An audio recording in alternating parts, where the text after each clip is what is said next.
Everything is created twice. Dr. Stephen Covey taught me this powerful principle. He said that, first, something is created in the mind, as a thought or a vision. Then, it's created by our hands, as a material thing or a real-world action. Think about it. The phone or computer you're using right now. Someone first imagined it before a single part was ever made. The chair you might be sitting in. An idea in someone's head before it was built. The very building you're in was a blueprint, a vision, before it was a physical structure. This applies to everything, from your car to the music you're listening to. All these things were first a creation of the mind. This principle is especially powerful when it comes to leadership. Leaders often create a vision of their team members before they even meet them. Let me tell you a true story about this.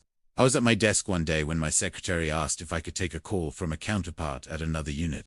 I said sure. I'd never met this person before. Let's call him John, which was his actual name. After a few brief pleasantries, John started telling me about a person who was transferring from his unit to mine. He gave me a long list of things to watch out for, and none of them were positive.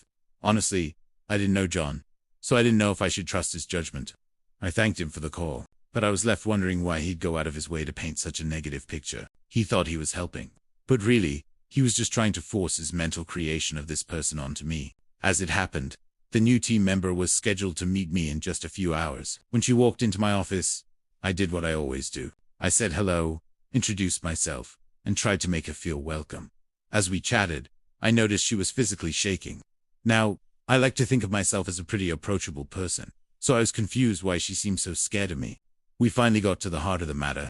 I told her that John had called and shared his assessment of her. She looked down and said she knew he would. Her eyes started to well up with tears. Right then, I looked at her and said, I don't care what John thinks, and I don't care what happened at your last job. As far as I'm concerned, you have a completely clean slate here. I see you as a shining star, and I'm going to give you every resource you need to excel. It's up to you to be your best self. Her reaction was immediate. Her eyes lit up. She sat up straighter in her chair. I could literally see a sense of pride and hope return to her. A couple of weeks later, I saw her, and she was absolutely beaming. Her supervisors were raving about her. They said she was stellar in everything she did. They gave her more and more responsibility, and she excelled at every single task. She truly became that shining star. She was unstoppable, helping our unit achieve things we never could have without her. So remember, everything is created twice. First as a vision in the mind, then as a reality through action.